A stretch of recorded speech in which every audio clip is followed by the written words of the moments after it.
A paz do Senhor Jesus Cristo, meus queridos irmãos e irmãs. No meio cristão e de forma recorrente, sempre surge uma dúvida na mente daqueles que amam a história de Israel. Mas que dúvida é essa? É uma dúvida que talvez já tenha sido sua em algum lugar do passado. Você saberia responder neste momento qual é a diferença entre hebreu, judeu, israelita, israelense e samaritano? Ficou em dúvida, né? Então vamos aprender ou reaprender um pouco mais sobre cada um desses termos? Preparados?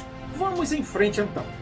Pois bem, o termo hebreu refere-se à língua hebraica, um idioma semítico, mas também está associado aos habitantes da região da Palestina, antes da diáspora. O termo diáspora tem a ver com a dispersão e refere-se ao deslocamento forçado ou não de um povo pelo mundo. Foi largamente utilizado para nomear os processos de dispersão dos judeus entre os séculos 6 a.C., relativo ao cativeiro da Babilônia, e o século 20, relativo às perseguições na Europa. Além desses dois exemplos, o termo hebreu ainda é usado para descrever a cultura e a herança dos judeus antes da formação do Estado de Israel. Portanto, Hebreus é o nome original de um povo que sai do Egito em direção à terra prometida por Deus. Ao entrar na terra prometida, Canaã, guiados por Josué, eles dividem a terra entre as 12 tribos e a partir daí passam a ser chamados de israelitas, pois deixaram de ser estrangeiros em uma terra estranha, o Egito. Agora, eles estão dentro de um território que lhes pertence e que foi dado pelo Criador. Por terem, a partir deste momento, uma nacionalidade e uma terra, são chamados de israelitas. Portanto, o termo israelita originalmente se referia aos membros das 12 tribos de Israel. Em determinado momento também passou a ser usado para descrever os cidadãos do antigo reino de Israel, o Reino do Norte, quando a nação se encontrou dividida. Em alguns contextos, é usado como sinônimo para judeu, mas, tecnicamente, se refere a um grupo específico dentro da comunidade judaica. Com o passar do tempo, já no período dos juízes, morre Josué, e aí levanta-se uma geração que não conhece a Deus. Esse é o período mais negro da história de Israel, um período marcado por idolatria e miscigenação. Então, Deus precisa levantar juízes. Assim, ao longo desse período de sombras, surgem homens e mulheres levantados por Deus para julgar o povo. Entre eles, Baraque, Débora, Jefté, Otoniel, Sansão, Samuel, entre outros. Samuel, que também foi sacerdote e profeta, é o último dos juízes. Ainda em vida, Samuel unge a Saul como rei, iniciando o período dos reis. Unge também a Davi, o segundo rei de Israel. Após a morte de Davi, seu filho Salomão assume o reinado e se torna o terceiro rei. Após Salomão, o próximo rei coroado é Roboão. Quando Roboão assume o trono, o reino se racha e surge então o reino do norte, ou o reino de Israel, e o reino do sul, ou o reino de Judá. O reino do norte passa a ser composto por 10 tribos e o reino do sul por 2, as tribos de Benjamim e Judá. Dessas duas, a maior é Judá. Jerusalém fica no Reino do Sul, em Judá, tornando-se o nome de referência do Reino do Sul e, naturalmente, o gentílico de quem nascia em Judá e em Benjamim. Passou a também ser chamado de judeu.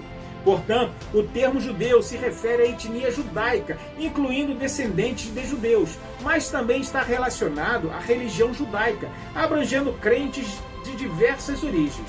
Pode englobar ainda diversas comunidades, como as judias sefarditas e as judias askenazitas.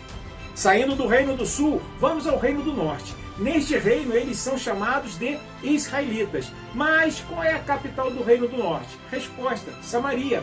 Passam-se os anos e os habitantes do Reino do Norte prevaricam contra o Senhor, pecam contra o Senhor. Mas os do Reino do Sul também pecam contra o Deus Todo-Poderoso. Como punição, Deus manda 2 nações ímpias para exercer o juízo divino. O primeiro reino a ser castigado foi o Reino do Norte, ou Israel. O povo daquele reino é levado cativo pela Síria, e a história deles é descontinuada, e eles se tornam dispersos por todo o mundo. A capital do reino do norte é Samaria, e ela está despojada. Senaqueribe, o rei assírio, também despoja outros povos contra os quais entrou em batalha, e junta todos eles, gerando uma miscigenação. Você sabe o que é miscigenação? Uma mistura de raças. O povo de Deus só deveria se casar entre si, não poderia haver miscigenação, mistura. Mas aí eles sofrem uma mistura de raças.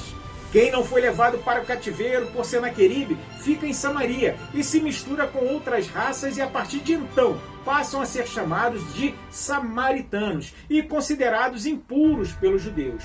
Daí porque judeus e samaritanos não se falam, conforme narrado na Bíblia Sagrada. Voltemos ao Reino do Sul, pois os olhos de Deus estão voltados para Judá. De qual tribo é Jesus? Judá, certo? No Reino do Sul ocorre o contrário do Reino do Norte. Depois de 70 anos de cativeiro, esse reino é reestabelecido com Zorobabel, Neemias e Esdras. Eles participam ativamente da reconstrução do templo, da construção do muro da cidade santa e do renovo espiritual. Neemias determina que todo aquele que nasceu na Babilônia e se casou na Babilônia e que veio com mulheres estrangeiras tem que delas se despedir, inclusive das crianças geradas. Mas por que tal atitude tão radical? Porque o povo é de linhagem única, um povo escolhido por Deus para ser chamado de seu. Por fim, o último termo, israelense. Israelense é o cidadão do Estado de Israel, independente de religião ou etnia. Pode incluir judeus, árabes, drusos, cristãos e outros grupos étnicos e religiosos. Portanto, refere-se à nacionalidade, não necessariamente à religião ou herança cultural. Essas distinções são importantes para entender as nuances entre identidades culturais, religiosas e nacionais. Chegamos assim, meus irmãos, ao final deste vídeo. Esperamos que esta diferenciação entre os termos hebreu, judeu, israelita, israelense e samaritano tenha desmistificado alguma dúvida até então que tenha existido. Te convido a acessar nosso canal no YouTube, assistir, compartilhar e se inscrever para serem avisados todas as vezes que lançarmos um vídeo novo. Fiquem com Deus, que Deus os abençoe em Cristo Jesus.